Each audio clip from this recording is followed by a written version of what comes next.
여자가 낳은 사람들 중에 가장 위대한 자다라고 말을 한 것은 세례 요한이라고 하는 사람이 특별한 능력을 갖춰서 예수님께서 그렇게 말씀하신 것이 아니고 성경의 계시와 관계에서 말씀을 하신 것입니다.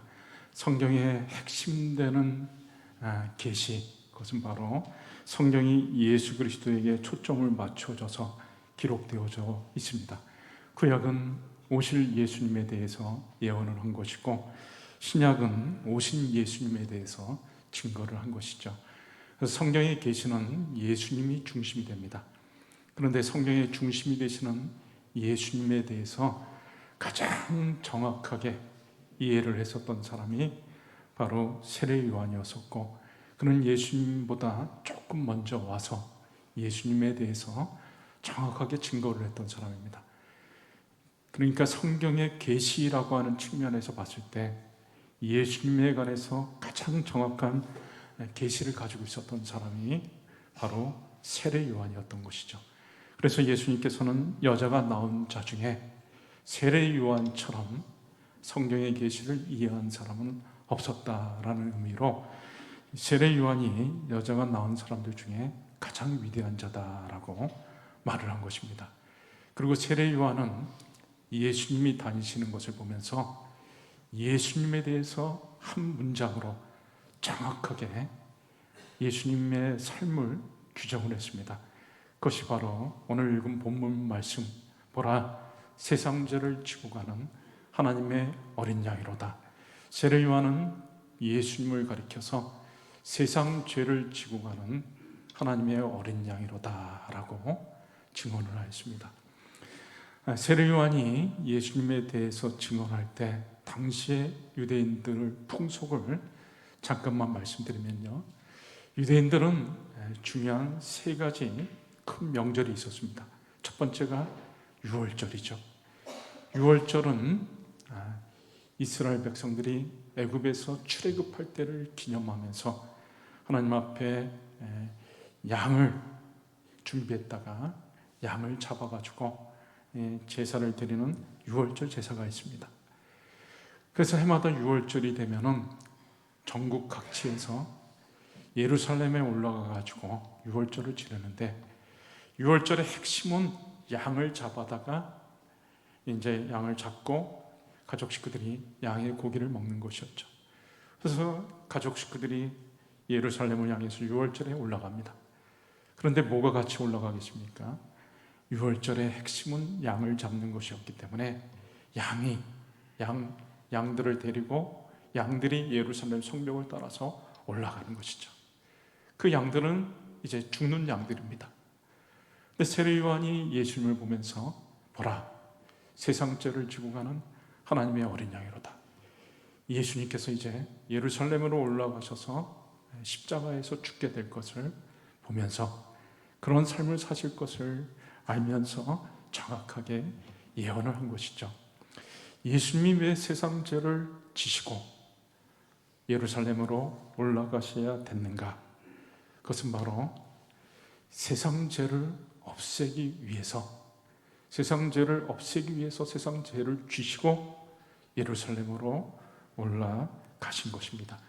자, 그러면 왜 하나님께서는 세상 죄를 없애시려고 예수님을 이 땅에 보내셨고, 예수님은 세상 죄를 없애기 위해서 유월절 어린 양이 되셔가지고 예루살렘으로 올라가셔야 됐는가라는 것이죠. 그것을 정확하게 알기 위해서는 우리가 죄에 대해서 먼저 정확하게 인식할 필요가 있습니다. 이 죄라고 하는 것은 크게 넓은 의미로 말을 한다면 그것은 바로 하나님을 떠나는 것입니다. 하나님께 지음받은 사람이 특별히 하나님 앞에 존귀하게 지음받았습니다. 하나님이 정성껏 흙으로 빚으시고 코에 생기를 불어넣으시고 특별하게 하나님의 형상을, 하나님을 닮은 특별한 존재로, 존귀한 존재로 사람을 만드셨습니다. 그런데 사람이 하나님을 떠나서 하나님의 피조물로서의 지위를 떠나버리고, 그리고 이제 하나님과 무관한 삶을 사는 것이죠. 로마서 1장 21절 말씀에는 하나님을 알되 하나님을 영화롭게도 아니하며 감사하지도 아니하고, 하나님을 영화롭게 하지도 아니하고 하나님께 감사도 하지 않고 하나님과 무관한 삶을 사는 것입니다. 생각이 허망해지고 미련한 마음이 어두워져 가지고 하나님이 아닌 다른 것들을 하나님 대신 섬기면서, 로마서 1장 23절에는 썩어지지 아니하는 하나님의 형상을 썩어질 사람과 새와 짐승과 기어다니는 동물 모양의 우상으로 바꿨느니라. 하나님 대신 온갖 우상들을 섬기면서 그렇게 허탄한 삶을 사는 것이죠. 돈을 숭배하고 돈이 최고인 줄 알고 그렇게 사는 것입니다. 그리고 자기 마음대로 살아가는 것입니다. 마치 탕자가 자기 마음대로 살고 싶어가지고 아버지를 떠나서 허랑방탕하면서 창기들과 어울려서 지내고 자기가 하고 싶은 대로 다 살았던 것처럼, 하나님 앞에 특별하게 지음받은 사람들이 하나님과 무관하게 자기 생각대로 자기 뜻대로 그렇게 살아가는 것이죠. 에베소서 2장 2절 말씀에는 세상 풍조를 따라 공중의 권세 잡은 자를 따랐다라고 말을 하고 있습니다. 이 세상 사람들이 살아가는 거랑 똑같이 이 세상이 흘러가는 대로 살아가고, 공중 권세 잡은 자는 악한 마귀의 영향을 받으면서 그렇게 살아간 것이죠. 그런 삶을 살았으니 그 결과가 뭐겠습니까? 온갖 죄악들을 다 저지를 수밖에 없는 것입니다. 그래서 로마서 1장 29절에서 31절에는 불의, 추악, 탐욕, 악의가 가득하고 시기, 살인, 분쟁, 사기, 악독이 가득하고 수군수군하는 자고 비방하고 하나님께서 미워하시는 자고 온갖 것들이 다 나옵니다. 그리고 갈라디아서 5장 19절에서 21절에도 음행, 더러운 것, 호색, 우상숭배, 주술, 원수 맺는 것, 분쟁, 시기, 분냄, 당짓는 것, 분열, 이단, 투기, 술취함, 방탕, 이런 것들을 행하면서 하나님의 나라를 유업으로 받지 못하는 죄악된 삶을 사는 것입니다. 마태복음 15장 19절에도 악한 생각, 그리고 살인, 마태복음 15장 19절 말씀 저게 아닌데, 악한 생각, 살인, 간음, 음란, 도둑질, 거짓 증언, 비방, 이런 것들을 하면서 그렇게 산 것이죠. 그러니까 하나님과 무관하게 악한 마귀의 영향을 받고 세상 풍속을 따라 살고 자기 원하는 대로 살다 보니까 온갖 죄를 저지르면서 산 것입니다. 그러다 보니까 이 땅에서 죄악들로 인해 가지고 모든 관계가 다 파괴되어지는 것입니다. 잠언 10장 12절 말씀에는, 잠언 10장 12절, 잠언 10장 12절 말씀. 미움은, 오늘 이게 잘 안 되네요.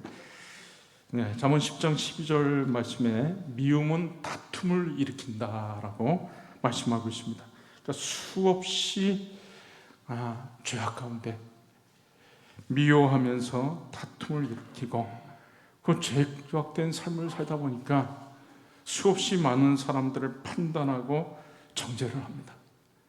그래서 저 사람은 안 되고 이래서 안 되고 저래서 안 되고, 그리고 이 사람은 또 과거에 이런 일을 했고 나에게 상처를 줬고, 수없이 삶을 사람에 대해서 판단을 하는 것이죠. 이래서 싫고 저래서 싫고 과거에 어떤 삶을 살았고, 그러면서 사람들을 다 배제를 하는 것입니다.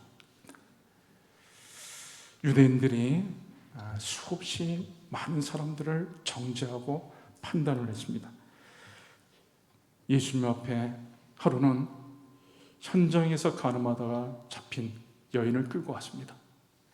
그 여인의 인권도 인권도 무시한 채 그 여인을 많은 사람들한테 끌고 와가지고 예수님을 잡기 위해서 여인을 막고 인권을 유린했습니다. 그리고 또 죄인인 여자가 바리새인 시몬의 집에서 식사를 하고 있을 때, 예수님이 식사를 하고 있을 때 죄인인 한 여자가 예수님의 뒤로 와가지고 눈물을 흘리면서 자기의 머리털을 풀어가지고 예수님의 발을 닦고 그리고 발에다 입 맞추고 향유를 붓고 이런 일을 했습니다. 그때 그 모습을 보면서 예수님을 식사 자리에 초청했던 바리새인 시몬이 예수님을 판단합니다. 저 예수가 진짜 선지자라면 저 여자가 어떤 사람인지 동네의 죄인인 것을 알고 저렇게 하는 것을 내버려두지 않을 텐데 저 예수라는 분이 저 여인을 어떤 사람인지를 모르니까 저렇게 하는구나.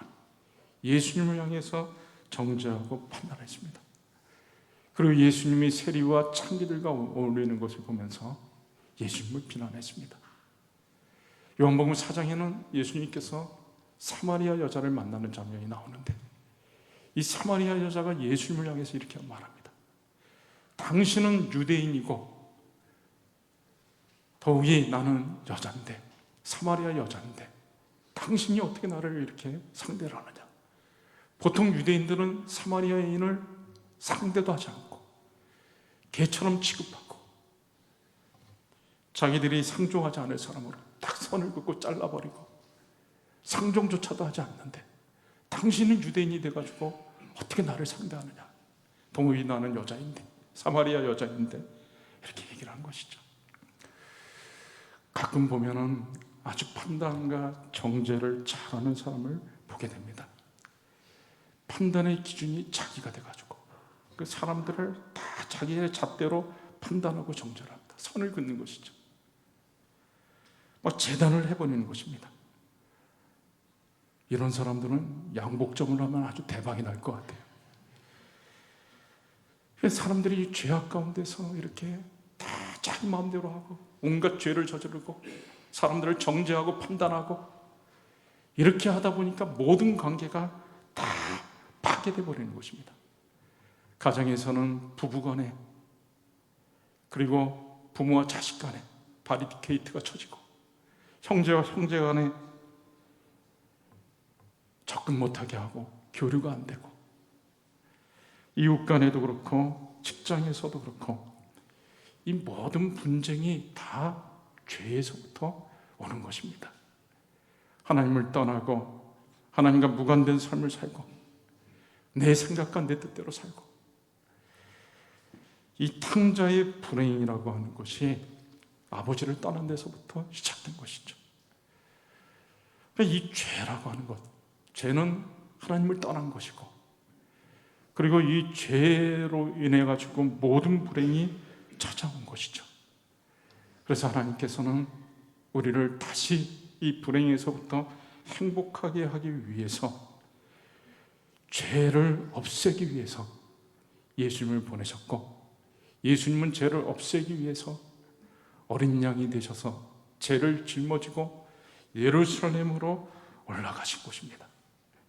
그래서 예수님이 죄를 짊어지고 죄를 없애시면서 십자가에 달려 죽으심으로 인해 세상 죄가 다 십자가에서 처형받고 우리가 죄로부터 이제 벗어나게 되고 그러면서 제일 먼저 찾아온 것이 하나님과의 관계가 회복되어진 것입니다.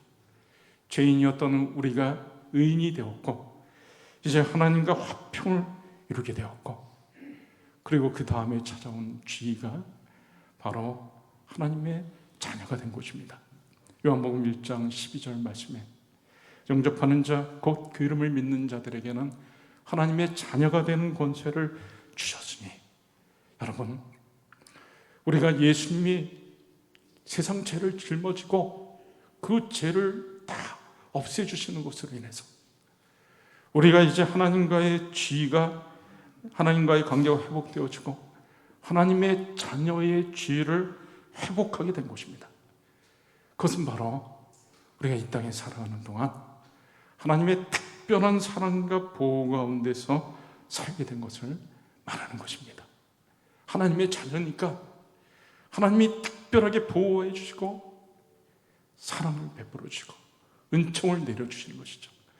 요즘은 우리 교회에서 새벽마다 민수기 말씀을 가지고 말씀을 나누고 있는데, 민수기 말씀에 보니까 이스라엘 백성이 광야에서 이제 가나안 땅으로 가는 과정에 모압 땅 근처에 도달합니다. 근데 모압 왕 발락이라고 하는 사람이 이스라엘 백성들이 이제 자기네 땅 근처로 오니까 막 두려워합니다. 왜 그런가 하면 이스라엘 백성들이 숫자가 너무 많고 이스라엘 백성들이 강한 것을 알고 있었습니다. 너무 두려워하다가 머리를 짜낸 것이 그때 당시에 예언가라고도 할 수 있고 주술가라고도 할 수 있는데, 발람이라고 하는 사람을 불러다가 산 꼭대기에 데려가 가지고 이스라엘을 저주하게 합니다. 이스라엘 백성들을 저주하라. 그러면서 내가 너에게 온갖 부귀영화를 다 주겠다. 금은보화를 주고 너를 높은 자리에 앉히겠다.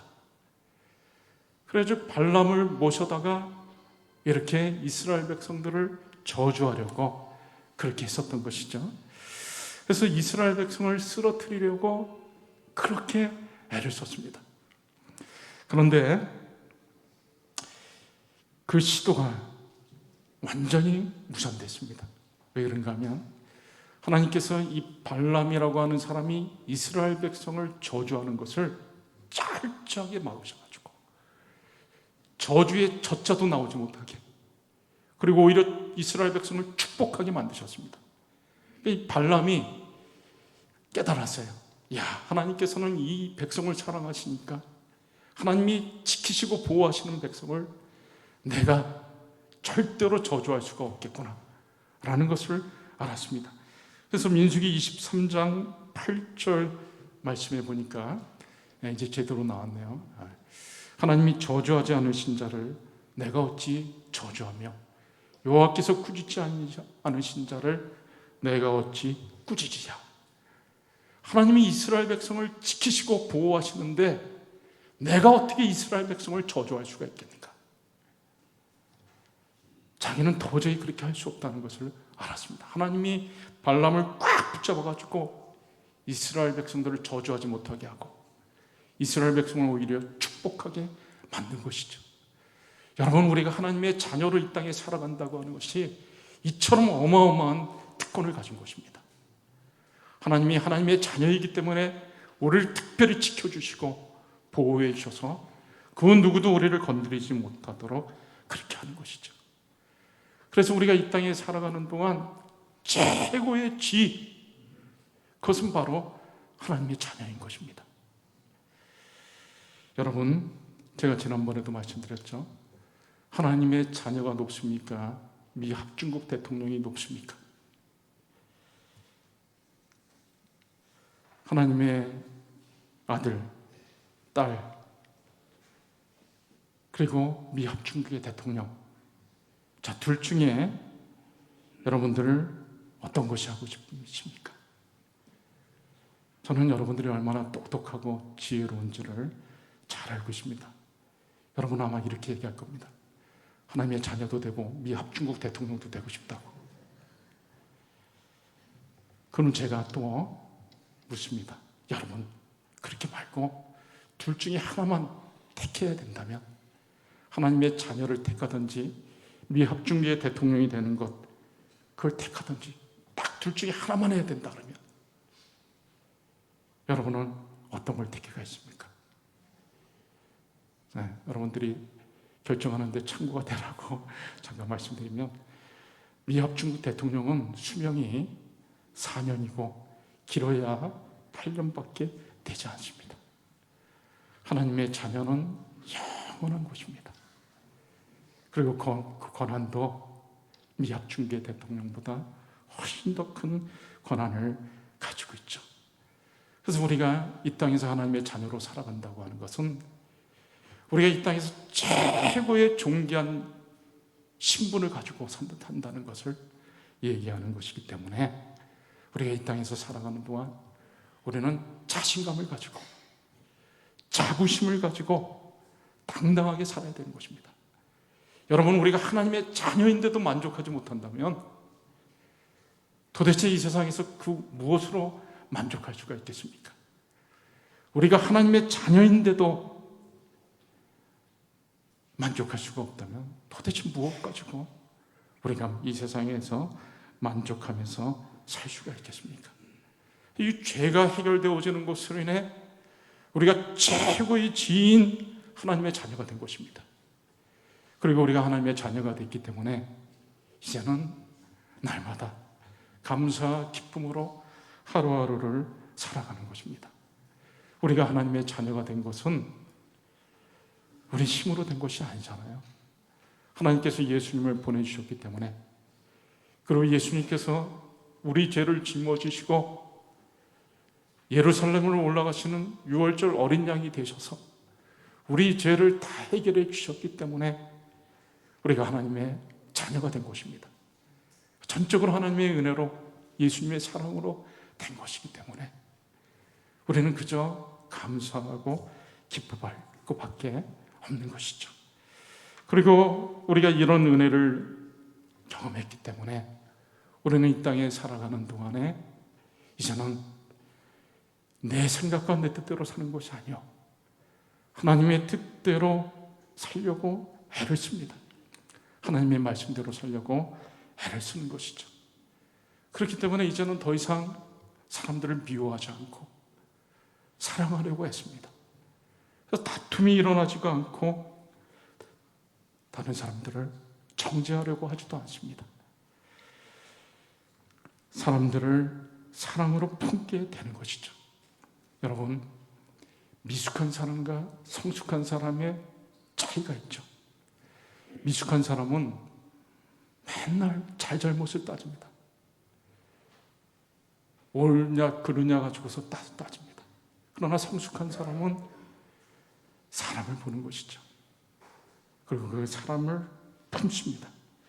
잠언 10장 12절 말씀에 미움은 다툼을 일으켜도 사랑은 모든 허물을 가리느니라. 부모와 자식이 싸우면은 부모가 집니다. 자식은 잘잘못을 따집니다. 엄마가 이랬고 아빠가 어쨌고. 자식은 잘잘못을 따집니다. 그러나 부모는 자식을 보는 것이죠. 우리 자식이 상처받을까 봐, 기죽을까 봐, 또 잘못되지는 않을까. 그래서 자식을 먼저 품고 그렇게 하는 것이죠. 사랑은 허다한 허물을 가립니다. 그래서 사람을 정죄하거나 선을 긋지 않습니다. 예수님께서 가늠한 여인을 현장에서 끌고 왔을 때 그 많은 사람들 앞에서 두려워하면서 떨고 있었던 그 여인을, 그 가련한 여인을 보면서 예수님이 말씀하셨습니다. 그 둘러싼 사람들을 향해서 너희 중에 죄 없는 자가 먼저 돌로 쳐라. 그 얘기를 들은 사람들이 하나씩 하나씩 양심의 가책을 받고 다 돌아갔습니다. 예수님은 이 가련한 여인을 품어주신 것이죠. 동네의 죄인인 여자가 예수님의 뒤에서 울면서 그렇게 했을 때 바리새인 시몬은 예수님을 정죄했지만 예수님은 죄인인 그 여자까지도 품어주셨습니다. 그리고 당시에 유대인들이 세리와 창기들을 상종하지도 않으면서 그랬지만 예수님은 세리와 창기들까지 품어주셨고 사마리아 여자에게 다가가셔서 먼저 그를 만나주시고 그와 교제를 나누셨습니다. 여러분, 우리가 이 땅에서 살아가는 동안 하나님의 자녀로 살고 그리고 감사와 기쁨 가운데 살고 그리고 하나님의 뜻대로 살기 때문에 이제 우리는 모든 관계가 회복되어지고 서로 사랑하고 정죄하거나 판단하지 않고 우리 스스로 바리케이트를 철거하는 것을 통해 가지고 이제 모든 장벽이 철폐되어지고 부부가 사랑으로 하나가 되고 부모와 자식이 하나가 되고 형제간에 하나가 되고 이웃들과도 화평을 이루게 되는 것입니다. 이제 말씀을 맺겠습니다. 여러분, 예수님은 우리 죄를 없애려고 오셨습니다. 세상 죄를 지고 가는 하나님의 어린 양이로다. 예수님이 우리 죄를 없애려고 하신 것은 딱 한 가지, 우리를 불행에서부터 건져주시고 우리를 행복한 삶으로 이끄시기 위해서 그렇게 된 것입니다.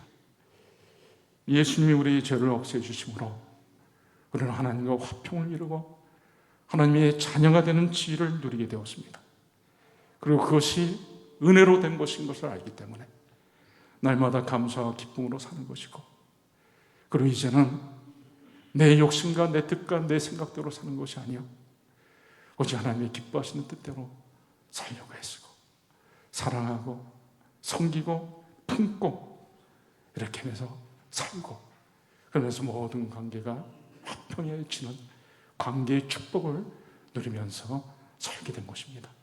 이 모든 것들이 하나님의 은혜로 된 것이고, 예수님이 우리 죄를 짊어지고 세상 죄를 짊어지고 올라가시는 하나님의 어린 양이 되었기 때문에 이루어진 것입니다. 우리 하나님의 은혜에 감사, 예수님의 사랑에 감사하는 저와 여러분들이 다 되실 수 있기를 주의 이름으로 축원합니다.